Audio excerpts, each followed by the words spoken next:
Hello everyone, आज अपन discuss करेंगे the Hindu का article the rise in the risk of the health insurance in India. जो topic है उसके ऊपर बेसिकली इसमें जो ऑथर हैं वो क्रिटिसाइज़ करते हैं प्रधानमंत्री जन आरोग्य योजना को लेकर के। स्टार्टिंग में ऑथर बताते हैं जो मिनिमल डेफिनेशन है यूनिवर्सल हेल्थ केयर को लेकर के उसके बारे में। इसका मतलब ये होता है कि क्वालिटी हेल्थ केयर गारंटीड वे पे मिलना सारे ही मेंबर्स को कम्युनिटी के, चाहे वो उसका एबिलिटी हो पे करने का या फिर ना हो। जो भोरे कमेटी रिपोर्ट था वो 1946 पे आया था और उससे अब तक 8 डिकेड्स हो गया है, कोई भी हमने बेसिक गोल्स अचीव नहीं कर पाया ह्यूमन डेवलपमेंट को लेकर के। और जो ये इल्यूजन क्रिएट किया जा रहा है अभी यूनिवर्सल हेल्थ केयर जो है उसको अचीव किया जा सकता है अगर हम एक्सपेंड करेंगे हेल्थ इंश्योरेंस को। ये बोलते हैं गवर्नमेंट लोग, 10 साल से ये नैरेटिव चल रहा है और बहुत सारे state sponsored health insurance scheme लाए हैं यही बोल करके। प्रधानमंत्री जन आरोग्य योजना उसमें से एक है जिसको लॉन्च किया गया था 2018 में आयुष्मान भारत के अंदर। और जो बहुत सारे स्टेट हैं वो अपना खुद का स्टेट इंश्योरेंस प्रोग्राम लेकर के आ रहे हैं। उसमें जो मैक्सिमम कवर किया जाता है 5 लाख रुपए दिया जाता है इंडिविजुअल जो हाउस होल्ड है हर साल पे। और जो ये इंश्योरेंस स्कीम है वो रिस्ट्रिक्टेड है सिर्फ इन पेशेंट केयर के लिए, मतलब ऐसे पेशेंट जो वोल नाइट स्टे करते हैं हॉस्पिटल पे उन लोग के लिए। ऐसा नहीं सिर्फ आप 1 घंटे के चेकअप के लिए गए तो उस पर आपको मिल जाएगा ये इंश्योरेंस, वैसा नहीं है। और जो पेशेंट है वो चॉइस कर सकता है लिस्ट ऑफ जो हॉस्पिटल्स हैं उसमें से, और जो हॉस्पिटल्स हैं वो दोनों ही है, पब्लिक और प्राइवेट दोनों में से कोई भी चूज़ कर सकती है। और प्रधानमंत्री जन आरोग्य योजना कवर करता है 58.8 करोड़ इंडिविजुअल को। एनुअल बजट इसमें 12,000 करोड़ का है। अगर स्टेट हेल्थ इंश्योरेंस प्रोग्राम को भी देखें तो 16,000 करोड़ है उनका, और अगर टोटल मिला दे दोनों का तो 28,000 करोड़ बजट एलोकेशन होता है।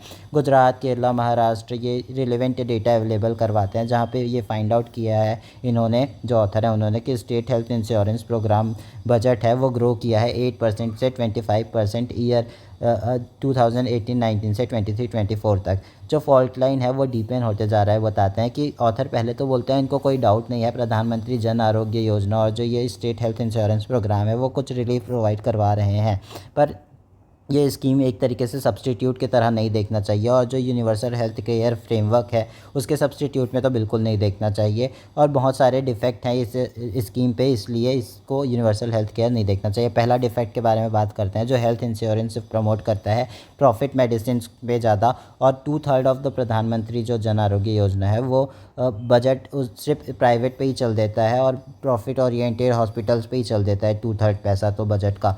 और जो रिसेंट स्टडी किया गया है प्रधानमंत्री जन आरोग्य योजना में 6 मेजर स्टेट में फाइंड आउट किया गया है, जो स्कीम है वो बहुत लिटिल डिफरेंस बना पा रहा है हॉस्पिटलाइजेशन रेट पे, और इंक्रीज़ हो रहा है प्राइवेट हॉस्पिटल्स का ज़्यादा यूज़ किया जा रहा है इंडिविजुअल्स के द्वारा। जो प्रॉफिट मोटिव है वो हेल्थ केयर पे काफ़ी प्रॉब्लमेटिक है, और जो प्रॉफिट सीकिंग है वो अगर करना भी है तो काफ़ी टाइटली रेगुलेटेड वे में करना चाहिए। सेकंड, जो हेल्थ इंश्योरेंस है वो टिल्ट करवा रहा है हेल्थ केयर सिस्टम को, हॉस्पिटलाइजेशन पे ज़्यादा ध्यान दिलवा रहा है, यानी कि ज़्यादा लोगों को सिर्फ हॉस्पिटलाइज करवा रहा है, भर्ती करवा रहा है, जबकि इन्वेस्टमेंट प्राइमरी और जो आउट पेशेंट केयर पे है उस पर होना चाहिए, यानी कि जो डॉक्टर का विजिट वगैरह है वो फ्रिक्वेंट होना चाहिए आउट पेशेंट केयर, यानी कि। और ये ज़्यादा अर्जेंट है, जो इससे क्या होगा स्ट्रेंथनिंग करने की ज़रूरत है प्राइमरी हेल्थ केयर को, और सिर्फ इंश्योर करने की ज़रूरत नहीं है एक्सेसिबल ट्रीटमेंट हो, बट ये भी बताना ज़रूरी है रिड्यूस कर सके हम अननेसेसरी हॉस्पिटल विजिट जो फाइनेंशियल बर्डन डालता है उसको भी हमको रिड्यूस करने की ज़रूरत है। जो अभी इंडक्शन हुआ है 70 ईयर से अबाव एल्डर सिटीज़न है प्रधानमंत्री जन आरोग्य योजना पे भी अब आते हैं, वो उनको भी लेते हैं, तो ये एक तरीके से प्रॉब्लम लाएगा। और जो एक्सपेंस है वो टेरिशरी केयर पे ज़्यादा चल देगा, यानी कि सर्जरी वगैरह जो होता है उस पे पैसे ज़्यादा खर्चा होंगे। तो ये जो इससे क्या होगा, पब्लिक का जो पैसा है वो हेल्थ एक्सपेंडिचर पे ज़्यादा लगेगा, और जो बहुत सारे बेसिक हेल्थ सर्विस है वो तो अभी हम पूरा कर नहीं पाए हैं और हम टेरिशरी सेक्टर पे जा रहे हैं, तो ये भी एक प्रॉब्लम है। थर्ड प्रॉब्लम बताते हैं कि जो सीरियस यूटिलाइजेशन वाला प्रॉब्लम है उसके बारे में बात करते हैं। जो अपीयर तो हो रहा है कि बहुत यूटिलाइजेशन हो रहा है इस स्कीम का, बट ऐसा है नहीं। ऑफिशियल फिगर भले सजेस्ट करता है कि कवरेज है प्रधानमंत्री जन आरोग्य योजना का 80% पॉपुलेशन का, पर जो बहुत सारे लोग हैं वो जानते ही नहीं स्कीम के बारे में, और जो अगर इनरोल्ड भी हैं तो उनको पता नहीं है इसको यूज़ कैसे करते हैं।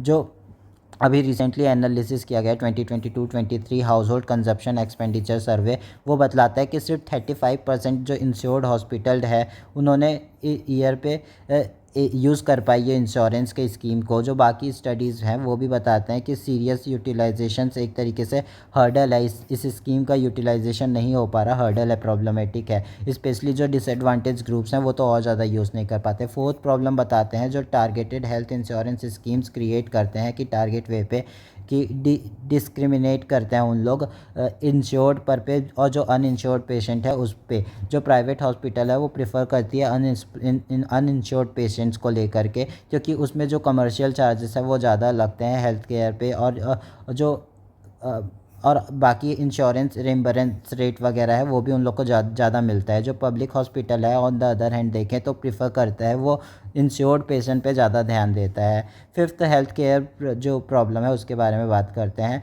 जो हेल्थ केयर प्रोवाइडर्स हैं वो अपना कंप्लेन लेकर आते हैं, उनका भी एक प्रॉब्लम है हेल्थ केयर प्रोवाइडर्स का, कि जो हेल्थ इंश्योरेंस मिल रहा है उसमें एक तो लो रिम्बर्समेंट रेट मिल रहा है, और जो लॉन्ग डिलेस पेमेंट मिल रहा है, गवर्नमेंट के साइड से पेमेंट नहीं मिलता। पहला कंप्लेन के द्वारा तो हम ज़्यादा बात नहीं करते हैं, बट दूसरा जो कंप्लेन है वो डिसमिस नहीं किया जा सकता। डेफिनेटली जो गवर्नमेंट है उनको पैसा तुरंत देना चाहिए, क्योंकि हम देख सकते हैं नेशनल हेल्थ अथॉरिटी जो है वो खुद रिवील कर रहा है। कुछ मंथ एगो ही इन्होंने रिवील किया कि अंदर प्रधानमंत्री जन आरोग्य योजना 12,161 करोड़ 12,161 करोड़ अभी तक पेमेंट देना है स्कीम के अंदर, जो स्कीम का जो एनुअल बजट है उससे ज़्यादा है। और बहुत ज़्यादा रिपोर्ट्स जो प्राइवेट हॉस्पिटल्स में हैं वो सस्पेंड हो रहे हैं, बहुत सारे, मतलब जो प्राइवेट हॉस्पिटल है वो सस्पेंड कर रहे हैं ये सर्विस वगैरह को, जो पेशेंट को नहीं दे रहे हैं प्रधानमंत्री जन आरोग्य योजना के अंदर, और जो विड्रॉ कर रहे हैं इस स्कीम से भी बहुत सारे प्राइवेट इंडिविजुअल्स।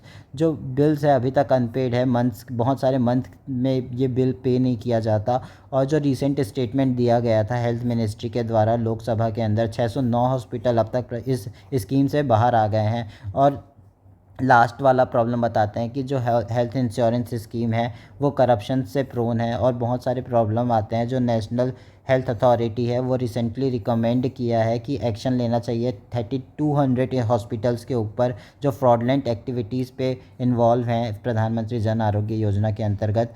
और जहाँ पे हमें जो रेगुलर मीडिया रिपोर्ट्स भी आती है बार बार कि इरेगुलरिटीज़ है कंट्री पे, कि जो एलिजिबल पेशेंट हैं उनको डिनाई किया जाता है ट्रीटमेंट, उनको नहीं देंगे बोल देते हैं प्राइवेट इंडिविजुअल्स प्रोवाइडर्स, और चार्ज करते हैं इंश्योर्ड पेशेंट्स वगैरह को।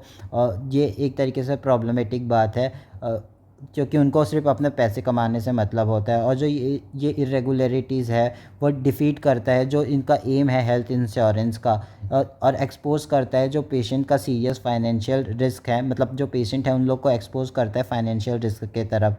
और हमको टाइटिंग मॉनिटरिंग की ज़रूरत है सो दैट हम प्रिवेंट कर सकें इरेगुलरिटीज़। और जो ऑथर ये भी कहते हैं कि हम ट्रेस नहीं कर पा रहे हैं कोई भी ऑडिट रिपोर्ट्स स्कीम पोर्टल पर पे जिस पे ऑडिटिंग की गई हो इस स्कीम की, और ये बहुत ट्रांसपेरेंसी का इशू है हेल्थ इंश्योरेंस पे। जो सिस्टम है वो प्रॉफिट ड्रिवन है, उस पर बात करते हैं। जो इंडिया का हेल्थ इंश्योरेंस स्कीम है वो बहुत पुअर है, पुअर अरेंजिंग हेल्थ केयर है, और स्पेशली जो पीपल फाइंड डिफ़िकल्ट करते हैं इसको नेविगेट करने के लिए, सिस्टम को यूज़ नहीं कर पाते, वो भी एक तरीके से प्रॉब्लम है। According to World Bank latest world development indicator जो प्रोग्राम है, पब्लिक एक्सपेंडिचर हेल्थ में अभी भी बहुत लो है, सिर्फ 1.3% है जीडीपी का इंडिया पे 2022 पे। जो वर्ल्ड बैंक है उनका लेटेस्ट वर्ल्ड डेवलपमेंट इंडिकेटर है, उन्होंने बताया सिर्फ 1.3% जीडीपी का है इंडिया का 2022 पे, और जो वर्ल्ड एवरेज है 6.1 है।